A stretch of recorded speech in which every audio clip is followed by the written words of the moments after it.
Hello बच्चों, स्वागत है आप सभी का हमारे और आपके यूट्यूब चैनल एज मित्र रवि के आकलन पर। तो बच्चों, लास्ट जो लेक्चर था वो था हमारा कूलम्स लॉ के ऊपर। आज का जो लेक्चर है, आज जो हम पढ़ेंगे वो पढ़ेंगे हम इलेक्ट्रिक फील्ड। तो इलेक्ट्रिक फील्ड में कोई बेसिक से स्टार्ट करेंगे कि इलेक्ट्रिक फील्ड होती क्या है, ये आती क्यों है, और जो लास्ट लेक्चर था उससे थोड़ा रिलेट करेंगे। ठीक है, अगर लास्ट लेक्चर आपने देखा है तो इसमें कुछ कुछ कॉन्सेप्ट हैं जो आप लास्ट लेक्चर से रिलेट कर पाओगे और आसानी से समझ पाओगे। तो चलिए स्टार्ट करते हैं। तो सबसे पहले है वो है फील्ड। फील्ड फील्ड को समझने से पहले एक चीज समझते हैं। जो लास्ट लेक्चर था उसमें हमने क्या पढ़ा था कि जब भी कोई दो चार्ज होंगे, जब भी कोई दो चार्ज रखे होंगे किसी आर डिस्टेंस पे, तो उनके बीच में जो सेपरेशन है वो है आर। तो उनके बीच में एक फोर्स लगता है, और जो फोर्स होता है वो क्या होता है, के Q1 Q2/r²। ठीक है, ये पढ़ा था। अब बात करेंगे कि ये जो फोर्स है K Q1 Q2/r², या फिर इन दोनों चार्ज के बीच में जो फोर्स लग रहा है, जो चार्ज के बीच में जो फोर्स लग रहा है वो फोर्स लग कैसे रहा है। यहाँ पे ऐसा क्या है, इस चार्ज के पास ऐसी क्या चीज है जो Q1 चार्ज पे फोर्स लगा रही है, या Q1 चार्ज के पास ऐसी क्या चीज है जो Q2 के पास कुछ फोर्स लगा रही है। ठीक है, तो इसे थोड़ा ऐसे समझते हैं। 11th में आपने पढ़ा होगा ग्रेविटेशन चैप्टर। अच्छा, ग्रेविटेशन चैप्टर जब पढ़ा होगा तो यहाँ पे एक मास था m1 और यहाँ पे एक मास था m2। इन दोनों के बीच में एक फोर्स लगता था, ग्रेविटेशनल फोर्स। और जो ग्रेविटेशनल फोर्स लग रहा था उसके लिए हमने एक चीज बताई थी कि ये जो m1 मास है, ये कुछ अपना ग्रेविटेशनल फील्ड बना रहा होगा आसपास, ग्रेविटेशनल फील्ड बना रहा होगा, ऐसा कुछ बताया था, याद हो? नहीं पढ़ा है, कोई दिक्कत नहीं। तो ऐसे यहाँ Q1 Q2 को पढ़ेंगे, चार्ज जो है एफ इलेक्ट्रोस्टैटिक फोर्स, ये जो है इसमें क्या पढ़ेंगे, इसको ऐसे समझो कि मेरे पास एक चार्ज Q1, मेरे पास क्या है, एक चार्ज Q1, और जो दूसरा चार्ज है वो है Q2।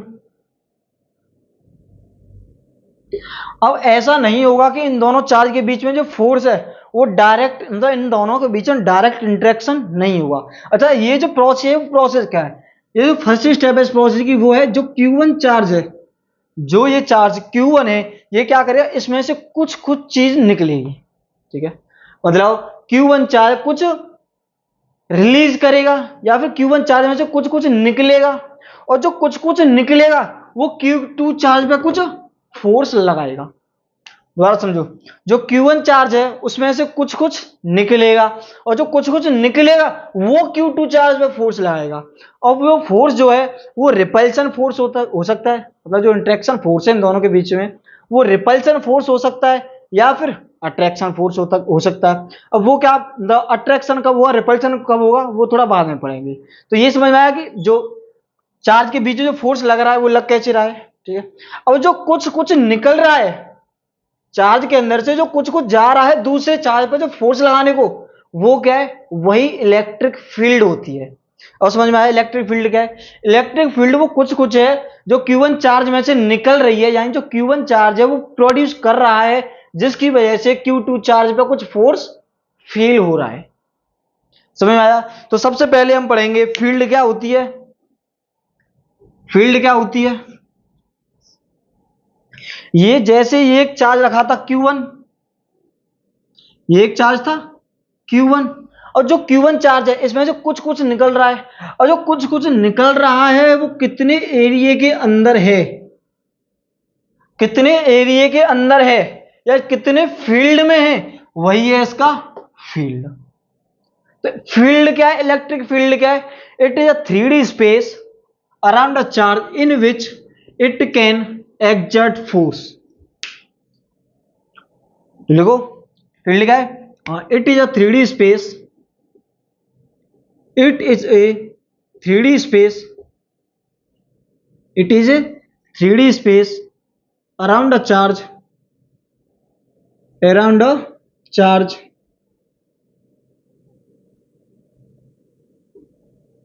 in which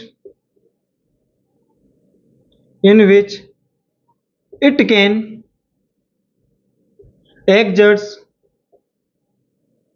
exert force। ठीक है, वो फील्ड समझ में आई। अब बात आती है कि जो चार्ज है वो कितना फील्ड होगा, मतलब जैसे एक चार्ज रखा था उसका जो फील्ड है वो कहां तक फैला हुआ होगा। अब बात करूं मैं कि अगर ये जो चार्ज है Q, अगर ये चार्ज आइसोलेटेड है, अगर ये चार्ज आइसोलेटेड है तो इसका जो फील्ड होगा, यानी जो इसकी इलेक्ट्रिक फील्ड होगा, वो कहां तक होगा? कोई फिक्स एरिया नहीं है, ये इन्फिनिटी तक जाएगा। ठीक है, अगर कोई इंसुलेटेड आइसोलेटेड चार्ज है तो उसका जो इलेक्ट्रिक फील्ड आएगी वो कहां तक आएगी? इन्फिनिटी तक। यानी electric field for isolated charge, for an isolated charge,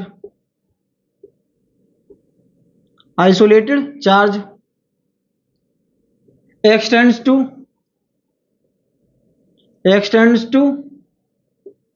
infinity, extends to infinity। ठीक है, इतना समझ में आया तो इसे नोट कर लो। इसके बाद देखते हैं इलेक्ट्रिक फील्ड इंटेंसिटी। क्या देखेंगे?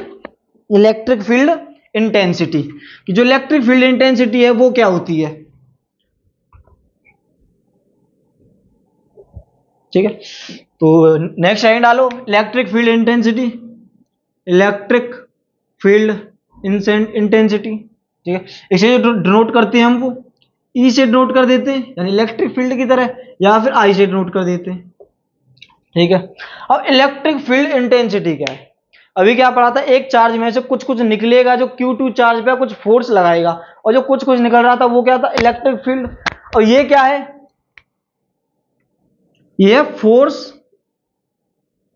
exerted by a charge, force exerted by charge, force exerted by charge on 1 coulomb of charge, 1 coulomb of charge। यानी यहां पे मेरे पास एक चार्ज है Q। ठीक है, ये कुछ भी अमाउंट का हो सकता है। तो ये जो चार्ज Q है, ये एक 1 कूलम चार्ज पे जितना फोर्स लगा सकता है, जो Q चार्ज है 1 कूलम चार्ज पे जितना फोर्स लगा सकता है, वही फोर्स क्या होगा? Electric field intensity. ठीक है, मतलब जो इलेक्ट्रिक फील्ड इंटेंसिटी है वो क्या है? Force exerted by charge Q on 1 coulomb of charge, force exerted by charge on 1 coulomb of charge, वो क्या होगी? Electric field intensity. यानी किसी चार्ज की औकात क्या है? किसी चार्ज की 1 कूलम पर लगाने वाली, किसी चार्ज की 1 कूलम पर औकात क्या है फोर्स लगाने की?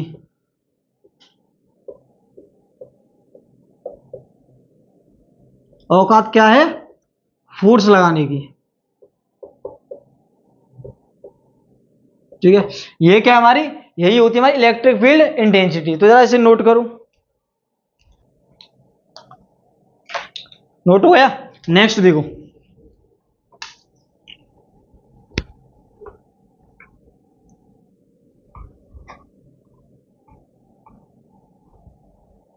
इलेक्ट्रिक फील्ड क्या है हमारा?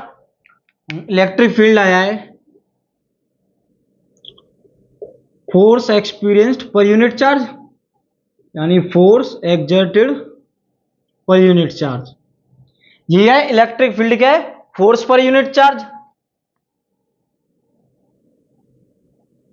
ठीक है, अब इसकी यूनिट की बात करें कि जो इसकी यूनिट है वो क्या होगी? तो उसकी एक यूनिट ये होगी, फोर्स की यूनिट क्या है? न्यूटन, चार्ज की कूलम, यानी न्यूटन पर कूलम पहली यूनिट। ये जो दूसरी यूनिट है वो भी निकालते हैं। ठीक है, कैसे निकालेंगे? अच्छा, फोर्स, एक ये चार्ज है मेरे पास Q, और एक ये चार्ज है Q2। ये चार्ज है मेरे पास Q0, और ये जो चार्ज है ये है मेरे पास Q। ठीक है, अब इन दोनों के बीच में जो फोर्स होगा लगने वाला, वो क्या होगा? K Q0 बाई ये डिस्टेंस R है तो R²। ये क्या होगा? फोर्स। अगर मैं Q0 चार्ज की बात करूं, किसकी बात करूं? Q0 चार्ज की बात करूं, यानी Q0 चार्ज Q पे कितना फोर्स लगा रहा है? Q0 by R²। Q0 charge पे फोर्स लग रहा है Q0 बाई R²। एक कूलम पे कितना फोर्स लगेगा, एक कूलम की बात करूं मैं तो लगेगा k q naught by r square into q naught, मतलब अपॉन क्यू नॉट से क्यू नॉट कैंसिल, तो कितना आया के क्यू बाई आर स्क्वायर। ये क्या है, इलेक्ट्रिक फील्ड। ठीक है, एक कूलम चार्ज के अंदर कितना फोर्स लग रहा है, कितना लग रहा है, के क्यू बाई आर स्क्वायर, यही क्या है, इलेक्ट्रिक फील्ड। तो इसे डायरेक्ट लिख लेते हैं, नोट कर लो, लिख कर रहा हूं तो जो इलेक्ट्रिक फील्ड का जो फॉर्मूला निकल के आया वो क्या है, electric field e equals to k q by r square, k q by r square. ठीक है, इलेक्ट्रिक फील्ड, ये फॉर्मूला समझ में आ जाए। अच्छा, अगर इसकी बात करूं मैं तो इसे और कैसे तोड़ सकते हैं, k q by r into r, k q r into r, k q upon r, इसकी यूनिट क्या है, वोल्ट। क्या है इसकी यूनिट, वोल्ट। आगे पढ़ेंगे अभी। आर की यूनिट क्या है, मीटर, यानी एक यूनिट आ गई इसकी वोल्ट पर मीटर। ठीक है, दो यूनिट आ गई, तो इतना नोट करो पहले। जैसे ही ये नोट होता है, अब एक बात बताओ, अगर मैं कहूं कि कहीं पर इलेक्ट्रिक फील्ड है ई, कहीं अगर इलेक्ट्रिक फील्ड है ई, या फिर कहीं एक चार्ज रखा हुआ है, ये क्यू चार्ज है, ये एक चार्ज क्यू है, यहां पे कोई दूसरा चार्ज नहीं है, मतलब कोई Q2 चार्ज नहीं है, तो क्या Q चार्ज के अंदर से कुछ इलेक्ट्रिक फील्ड अंदर जा रही होंगी इसमें, या फिर इसके बाहर कुछ इलेक्ट्रिक फील्ड आ रही होंगी। मतलब अगर कोई दूसरा चार्ज नहीं भी हो, अभी तक क्या था कि दो चार्ज थे, अब दूसरा चार्ज नहीं भी हो तो क्या इसमें से इलेक्ट्रिक फील्ड नहीं निकलेगी, बोलो, नहीं। अगर दूसरा चार्ज नहीं भी होता है तब भी इस चार्ज के अंदर से इलेक्ट्रिक फील्ड निकलेंगे। ठीक है भाई, समझ में आया। मतलब दो चार्ज के बीच में जब फोर्स लगता है तो दो स्टेप में लगता है। पहली जो स्टेप थी वो क्या थी कि जब भी दो चार्ज होंगे तो जो पहला चार्ज है, एक जो चार्ज है उसके अंदर से कुछ कुछ निकलेगा, और जो कुछ कुछ निकलेगा वही तो इलेक्ट्रिक फील्ड है। ठीक है, और यहां पे कुछ ना कुछ निकल जो रहा है वही तो इलेक्ट्रिक फील्ड है। अब जो फोर्स लगेगा वो तो सेकंड स्टेप है ना, मतलब कोई दूसरा चार्ज नहीं है तो उसके पास फोर्स नहीं लगेगा। लेकिन अब मैं बोलूं कि यहां पे किसी चार्ज की वजह से इलेक्ट्रिक फील्ड है ई, किसी चार्ज की वजह से यहां पे जो इलेक्ट्रिक फील्ड है ई, ठीक है, कोई भी चार्ज हो सकता है, और यहां पे कोई चार्ज रखा हुआ है क्यू, कोई चार्ज है यहां पे क्यू, कैसा क्यू, प्लस क्यू चार्ज। ठीक है, तो इसमें जो फोर्स लगेगा, जो क्यू चार्ज है इस पर जो फोर्स लगेगा वो कितना लगेगा, वो फोर्स लगेगा क्यू इंटू इलेक्ट्रिक फील्ड, यानी चार्ज इंटू इलेक्ट्रिक फील्ड। ठीक है, अगर यहां पे जो इलेक्ट्रिक फील्ड है वो सेम रखूं, लेकिन जो चार्ज है वो मैं कर दूं नेगेटिव चार्ज, यानी minus Q charge.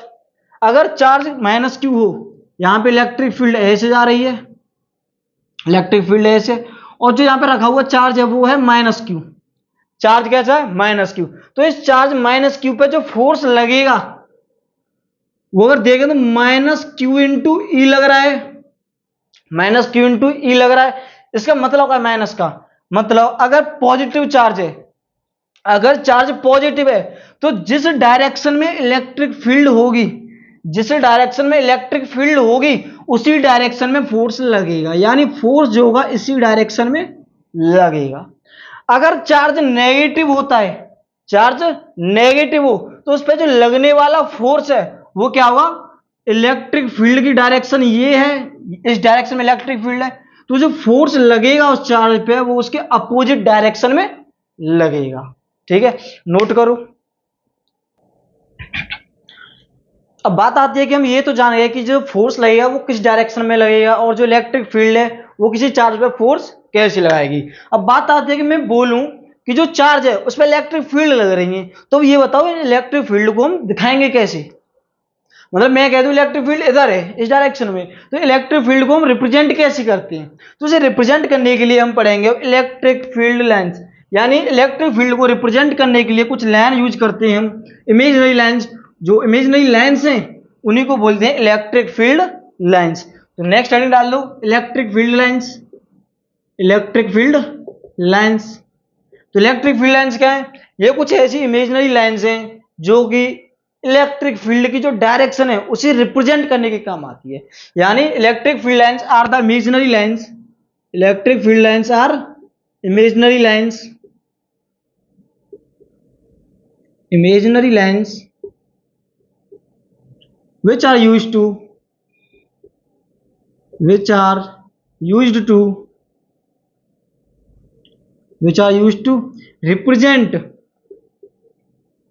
which are used to represent net electric field, net electric field। ठीक है, इतनी बात समझ में आई। अच्छा, अगर मैं बोलूं कि जो पॉजिटिव चार्ज है उसके अंदर कुछ इलेक्ट्रिक फील्ड लाइंस होंगी, मतलब वो जो पॉजिटिव चार्ज है वो कुछ इलेक्ट्रिक फील्ड लाइंस निकालेगा, और जो नेगेटिव चार्ज है उसके पास भी कुछ इलेक्ट्रिक फील्ड लाइंस होंगी। अब इनको डिनोट कैसे करें? यानी अगर पॉजिटिव चार्ज है तो जो इलेक्ट्रिक फील्ड लाइंस होंगी वो कैसे होंगी, और अगर नेगेटिव चार्ज होता है तो जो उसकी इलेक्ट्रिक फील्ड लाइंस है वो कैसे नोट करेंगे, यानी कैसे रिप्रेजेंट करेंगे। तो इतना नोट कर लो, बाकी देखो जो इलेक्ट्रिक फील्ड लाइंस है उन्हें डिनोट कैसे करते हैं। अगर चार्ज पॉजिटिव हो, अगर चार्ज पॉजिटिव है, प्लस क्यू चार्ज है, तो इलेक्ट्रिक फील्ड जो हम रिप्रेजेंट करेंगे वो करेंगे आउटर मूड साइड में, यानी इलेक्ट्रिक फील्ड करेंगे एक्सटर्नल, यानी उसके अंदर से इलेक्ट्रिक फील्ड लाइंस निकल रही हैं। ठीक है,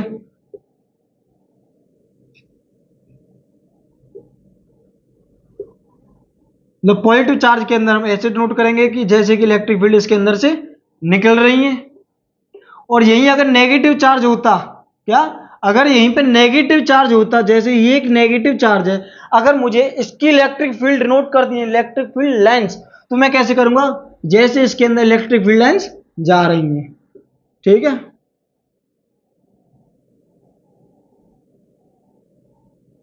अब इतना समझ में आया। अब बात करेंगे कि ये जो इलेक्ट्रिक फील्ड लाइंस आ रही हैं, जो ये ईएफएल है, इलेक्ट्रिक फील्ड लाइंस है, इनकी कुछ प्रॉपर्टी है। तो इनकी जो प्रॉपर्टी है उनके बारे में स्टडी करेंगे, यानी properties of electric field lines, डालो heading properties of electric field lines.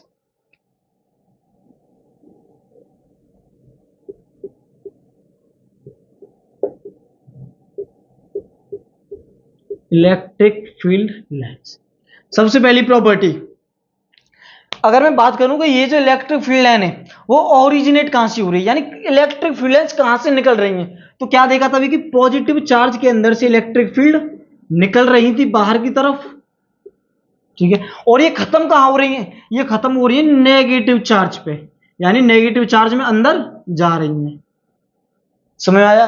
यानी electric field lines originate from positive charge and terminate at negative charge. Electric field lines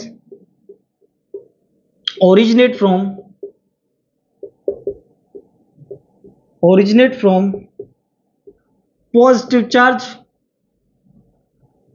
charge and terminates at negative charge। पहली property समझ में आई। दूसरी जो property है वो क्या कहती है, दूसरी प्रॉपर्टी कहती है कि ये जो इलेक्ट्रिक फील्ड लाइंस है वो क्लोज लूप नहीं बनाएंगे, यानी अभी ये दिखाया था कि जो positive charge electric field lines निकलेंगी, positive charge electric field lines निकलेंगी, इलेक्ट्रिक फील्ड नेगेटिव चार्ज पर खत्म होगी, यानी पॉजिटिव से निकल रही है नेगेटिव में जा रही है, पॉजिटिव से निकल रही है नेगेटिव में जा रही है, यानी इलेक्ट्रिक फील्ड लाइंस पॉजिटिव से निकल रही है नेगेटिव में जा रही है। तो क्या ये नेगेटिव से पॉजिटिव दोबारा आ रही है? आंसर है नहीं, यानी ये जो इलेक्ट्रिक फील्ड लाइंस हैं क्लोज लूप फॉर्म नहीं कर रही।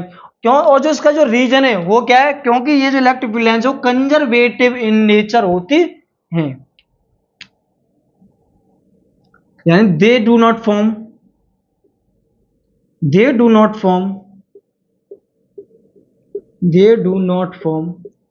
closed loop, they do not form closed loops।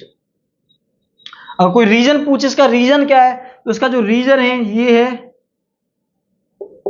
Conservative in nature. क्या है? Conservative in nature. ठीक है, इतनी बात समझ में आई। ठीक है, ये 2.2 है, नोट करो फटाफट। नेक्स्ट पॉइंट देखो,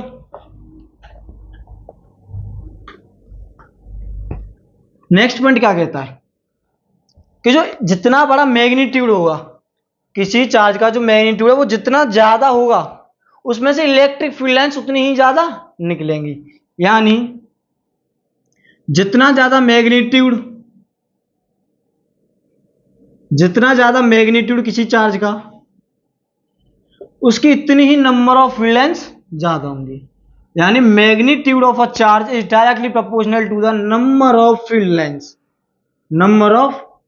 लाइंस। और ये हम अपने हिसाब से लेते हैं। जैसे अगर मैं बात करूं एक कूलम चार्ज की, ये एक कूलम चार्ज है, अगर मैं इसके अंदर से 4 इलेक्ट्रिक फील्ड लाइंस निकाल के दिखाऊं, 4 शो करूं, ठीक है, और अगर मैं 2 कूलम चार्ज बनाऊं तो इसके अंदर से मुझे एक कूलम के अंदर से निकल रही है 4। अगर मैग्नीट्यूड हो गया दूना, यानी 2 कूलम चार्ज, तो नंबर ऑफ फील्ड लाइंस कितनी हो जाएंगी, 2 टाइम्स, यानी 8। इसमें से जो इलेक्ट्रिक फील्ड लाइंस मैं निकालूंगा वो कितनी होंगी, 8।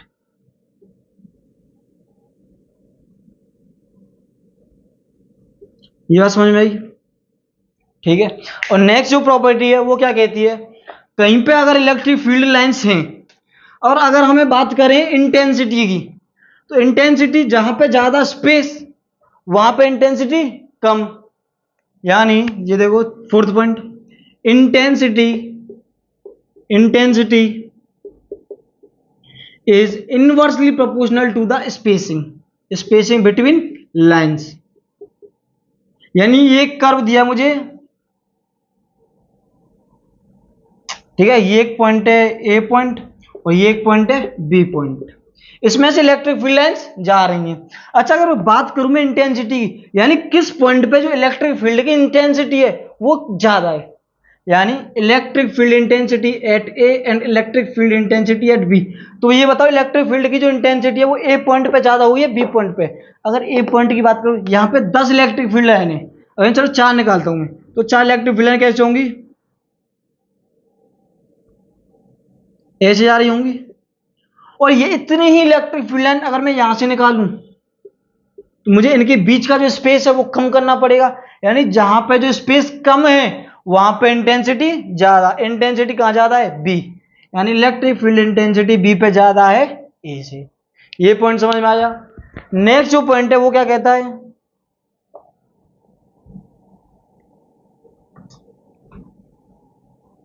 Electric field inside a conductor, fifth point, electric field inside a conductor, electric field inside a conductor कितना होगा, 0। यानी मैं ये कोई कंडक्टर लूं, ये कोई कंडक्टर है, कंडक्टर क्या होता है क्या नहीं वो भी लास्ट में पढ़ेंगे, कंडक्टर की जो प्रॉपर्टी वगैरह है, ठीक है। बस इतना समझ लो कि जो कंडक्टर होता है इसके जो आउटरमोस्ट सेल होती है इसमें फ्री इलेक्ट्रॉन्स होते हैं, जो फ्री इलेक्ट्रॉन्स हैं वो कितने होते हैं, इनफाइनाइट फ्री इलेक्ट्रॉन्स होते हैं आउटरमोस्ट सेल में, ठीक है। इतना समझ में आया।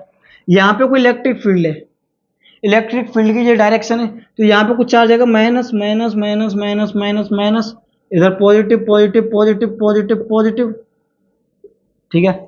अब इनके जो अंदर जो चार्ज है पॉजिटिव नेगेटिव, ये जो क्रिएट हुआ चार्ज डिस्ट्रीब्यूशन, इसकी वजह से भी एक इलेक्ट्रिक फील्ड आएगी। वो कैसे आएगी, इलेक्ट्रिक फील्ड की जो डायरेक्शन है वो क्या होती है, पॉजिटिव टू नेगेटिव, यानी इधर की तरफ भी एक इलेक्ट्रिक फील्ड आ गई, एक इलेक्ट्रिक फील्ड ये भी आ गई। और ये जो इलेक्ट्रिक फील्ड है ये कैसी है, इलेक्ट्रिक फील्ड इंड्यूस हुई है। यानी जो इलेक्ट्रिक फील्ड इंड्यूस हुई है वो किसके इक्वल आ जाएगी, इलेक्ट्रिक फील्ड एक्सटर्नल के equal, electric field external. Direction की बात करूं मैं तो इनसाइड कैसी है, इस डायरेक्शन में, एक्सटर्नल कैसी है, इस डायरेक्शन में। जो मैग्नीट्यूड है वो हो जाता है इक्वल, तो इलेक्ट्रिक फील्ड इनसाइड कंडक्टर कितना हो जाएगा, कैंसिल हो गए 0, ठीक है। अच्छा नोट कर लो ये।